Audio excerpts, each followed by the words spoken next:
todos esos, o sea, Sebastián Lara y Mauricio Lara, todos ellos empezaron siendo diseñadores y empresarios. Entonces, digamos que para concluir esto y para responder tu pregunta ayer en la noche de cómo es que tienes que trabajar como diseñador en México, es difícil trabajar en México como diseñador independiente si no eres además empresario y si no tienes además como este empuje de emprendedurismo independiente. Entonces, bueno, pausa.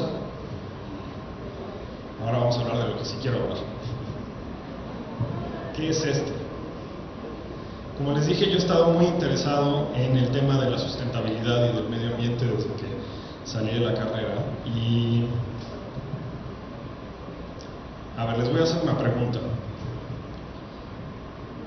¿Ustedes cómo creen que está la situación del medio ambiente en el mundo?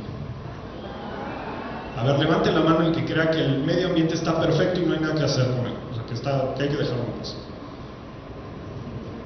Levanten las manos los que creen que hay un problema con el medio ambiente. Ok. Ahora mi pregunta es, ¿qué tanto es tantito? O sea, ¿qué tan mal está? ¿Muy mal? ¿Cómo saben?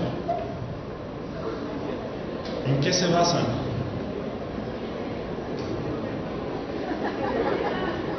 Es un tema complicado. Y cuando se encuentran con los escépticos con los que yo me he encontrado que dicen que el calentamiento global no es cierto, es difícil hablar de estos temas porque tú dices, no, el calentamiento global, y te dicen, sí, pero el invierno pasado fue el más frío en no sé cuántos años. Y tienen razón. No es que no haya calentamiento global, es que el invierno pasado fue el más frío. Oye, ¿y qué está pasando con la población de los atunes? Sí, pero hay sobrepoblación de este otro pez. Entonces, como que es muy difícil hablar de estos temas. Y yo mientras más trataba de argumentarlo, más enredado me volvía. Entonces lo que me di cuenta es que hay que entender el contexto en un término donde realmente se vean las tendencias. Entonces como que te tienes que alejar, dices, bueno, sí, el invierno pasado fue el más frío, pero el anterior fue el más caliente y hace 4 años fue tanto, y te tienes que ir alejando, ¿no? Y decir, bueno, pero pues ¿qué tanto me tengo que alejar? Pues yo me alejé un poquito, ya que empecé a investigar, decidí que el contexto que teníamos que tener era unos 10.000 años para atrás y 5.000 años para adelante. Y ahí es cuando empiezas a ver las tendencias. Ahí es cuando empiezas a entender qué está pasando. Entonces, cuando hablamos de bienestar, y cuando hablamos de crecimiento, y cuando hablamos de generar bienestar en la humanidad, normalmente se habla de 3 cosas. La primera cosa de la que se habla es de salud. Y la manera más básica de hablar de salud es expectativa de vida. ¿Cuánto vives? Con este entendimiento básico de que si estás muerto no estás sano, y si estás vivo estás un poco más sano. Entonces, ¿cuál es la expectativa de vida? En esta... Me estoy dando cuenta que está en inglés lo del medio, pero bueno. En esta parte en medio, que es la revolución industrial, son 150 a 200 años en donde la cosa cambió radicalmente a nivel salud. Realmente, cuando ustedes oyen estas historias de Alejandro Magno conquistó el mundo a los 28, pues es porque se moría a los 30. O sea, esa era la expectativa de vida. Alguien de 30 años o de 40 años era una persona grande, madura, sabia y que se iba a morir ya, o sea, ya le tocaba. La expectativa de vida se ha duplicado en los últimos 150 o 200 años, ¿no? En muchos lugares ha ido más allá del doble. Entonces la revolución industrial nos ha traído mucha más. La otra cosa que se usa para medir bienestar es cultura, y la manera más básica de medir cultura es alfabetismo, si sabes leer y escribir. El alfabetismo ha pasado a ser una herramienta de control social, en el cual los reyes y los sacerdotes y los contadores usaban para controlar la sociedad, y donde no se quería que todo el mundo supiera leer y escribir. Ahora pasó a ser una cosa, después del Renacimiento, que se entiende como una necesidad básica. Y ya que se entendió como una necesidad básica, en los últimos 200 años, arriba del 90% de la gente sabe leer y escribir, y la mayor parte de eso es en más de un idioma. Entonces, en la revolución industrial también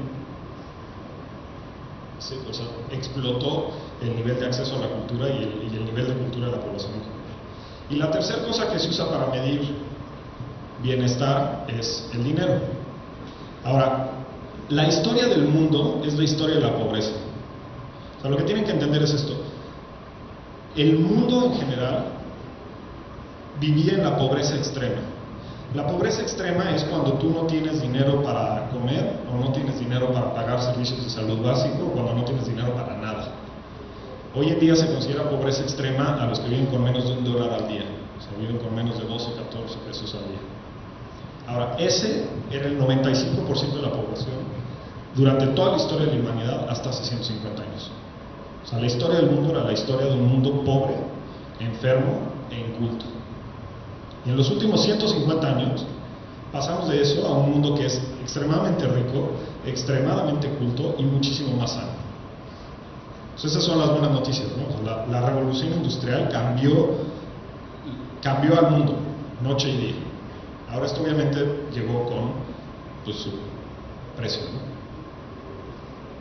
El primero es que cuando la gente se deja de morir, pues vive más tiempo y pues hay más gente en el planeta y pasamos en los últimos 200 años, multiplicamos la población mundial por 7.